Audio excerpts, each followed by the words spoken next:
जरा सोचो, तुम एक अनजान प्लेनेट पर अकेले फंस जाओ जहाँ के अजीबोगरीब जीव तुम्हारी जान के पीछे पड़ जाएं। कुछ ऐसा ही होता है हमारी आज की कहानी में। कहानी की शुरुआत होती है बोरालिस नाम की एक माइनिंग स्पेसशिप से। इस स्पेसशिप में कुछ मजदूर थे जो अपने क्रायोपॉड्स में लेटकर ये सफर कर रहे थे। क्रायोपॉड एक ऐसी मशीन थी जिसके अंदर लेटकर चाहे इंसान कितने भी साल तक सोता रहे उसकी उम्र नहीं बढ़ती। और अचानक अंतरिक्ष में एक एस्ट्रॉयड ने अपना रास्ता बदल लिया और बहुत तेजी से बोरालिस की तरफ बढ़ने लगा।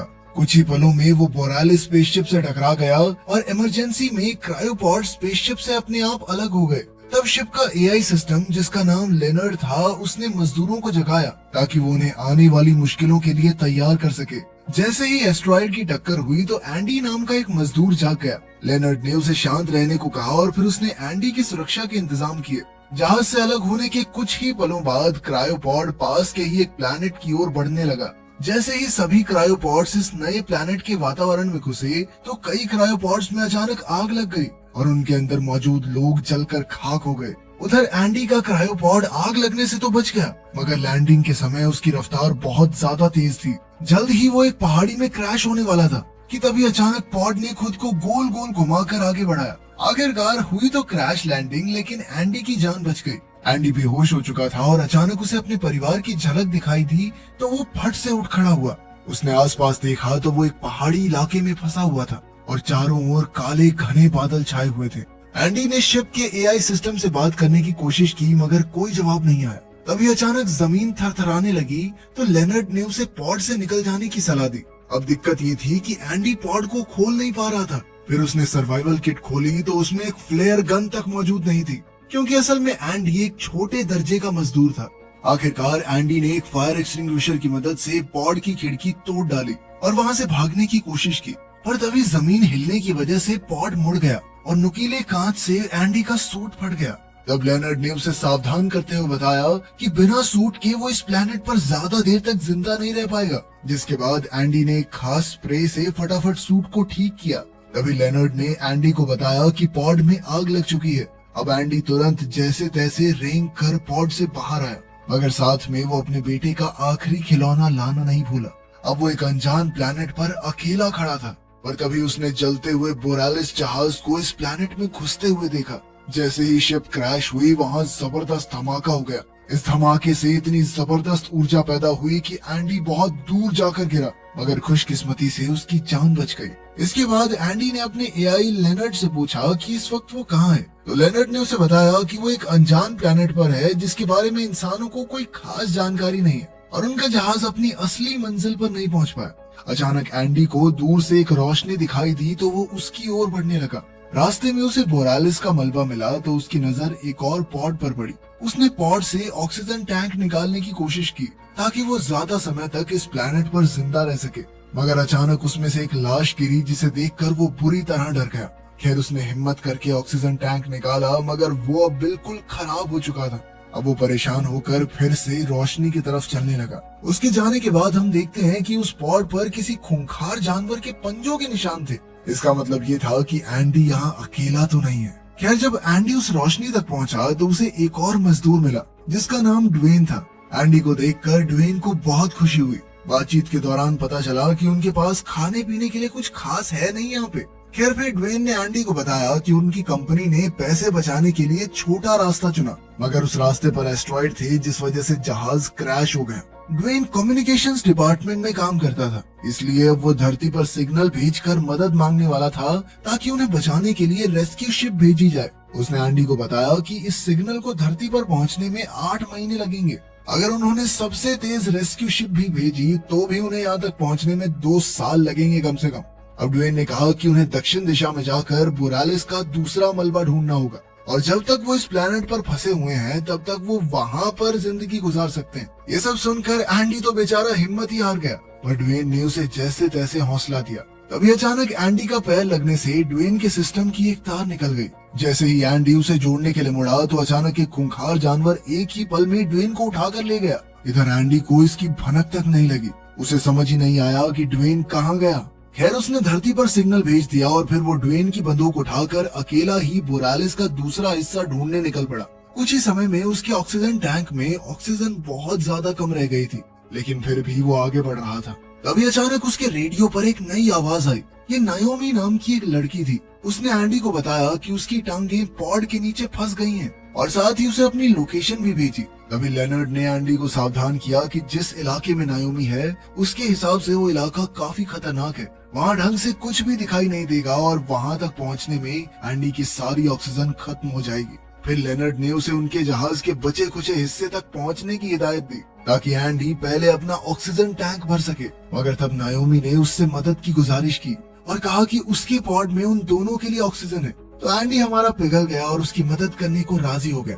लड़की का चक्कर ऐसा ही होता है भाई, ऑक्सीजन है नहीं, अपनी जान मुसीबत में डाल के अनजान लड़की बचाएंगे हम। अब एंडी उसकी ओर बढ़ रहा था तो वो दोनों बातें करने लगे। फिर कुछ ही घंटों में रात हो गई और एंडी को कुछ अजीब महसूस होने लगा। उसे लगा कि जैसे अंधेरे में कुछ चल रहा है। तो उसने लेनर्ड को ये इलाका स्कैन करने को कहा। मगर लेनर्ड एक पुराना एआई मॉडल था जिसे कंपनी पैसे बचाने के लिए इस्तेमाल करती थी और वो ये काम कर ही नहीं पाया। खैर अब 1 घंटे बाद एंडी को चलते चलते एक बार फिर से अंधेरे में किसी के होने का एहसास हो रहा था। फिर उसने नायोमी को ड्वेन के गायब होने के बारे में बताया और सोचने लगा कि उसके साथ क्या हुआ होगा। तभी एंडी की नजर पैरों के अजीबोगरीब निशानों पर पड़ी और उसका पीछा करते हुए वो एक छेद तक पहुंचा जो चारों ओर से मकड़ियों के जाल से घिरा हुआ था। ये देखकर वो काफी घबरा गया और उसने तुरंत नायोमी को बताया कि शायद इस प्लेनेट पर एलियन मकड़ियां हो सकती हैं। खैर अब एंडी तेजी से अपने कदम बढ़ाने लगा क्योंकि उसे खतरे का एहसास हो गया था। रास्ते में उसे ऐसी मकड़ियों के जाले मिल रहे थे।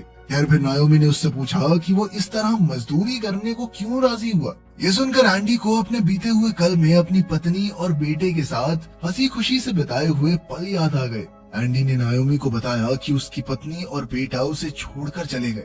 उसी पल अचानक उसे किसी के गुर्राने की आवाज सुनाई दी तो वो डरते हुए इधर उधर देखने लगा। तभी लेनर्ड ने उसे बताया कि उसके आसपास कई सारे ट्रैकर्स मौजूद हैं और हैरानी की बात तो ये थी कि ये ट्रैकर उनके साथियों के थे जो बेचारे पहले ही मर चुके थे। जैसे ही वो ट्रैकर के नजदीक पहुंचा तो उसने फ्लेयर गन चला दी ताकि उसकी रोशनी से वो ढंग से देख सके।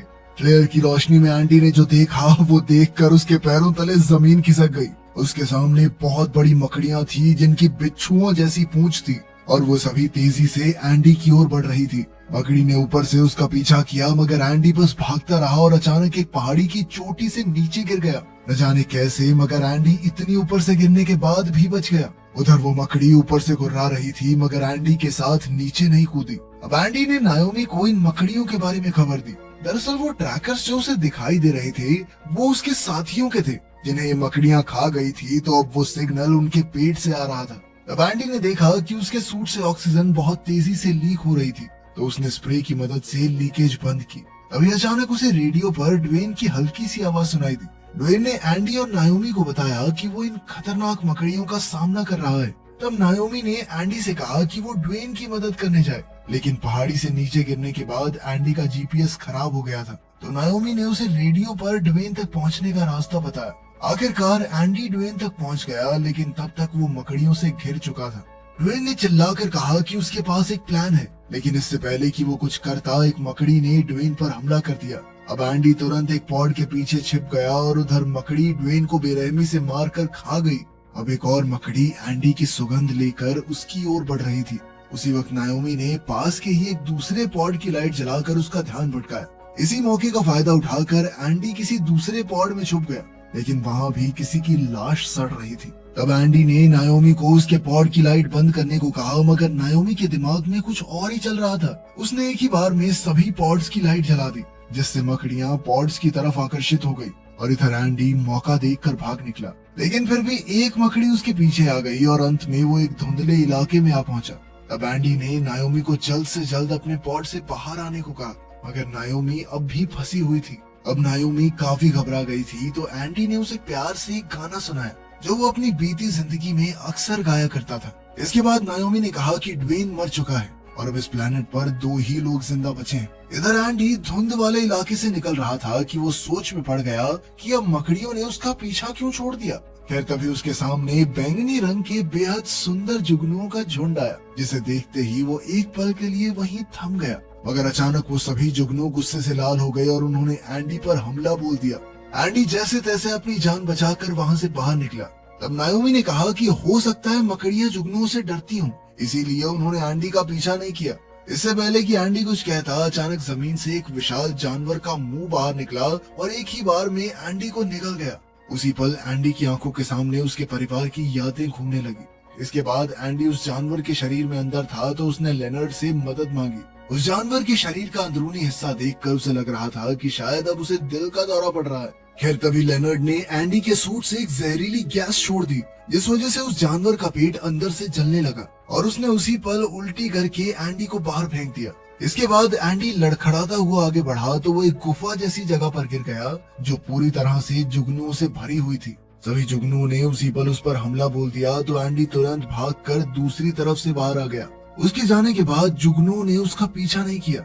अब एंडी के सूट में बेहद कम ऑक्सीजन बची थी, लेकिन फिर भी वो जहाज के दूसरे हिस्से पर जाने की बजाय नायोमी की तरफ जाने लगा।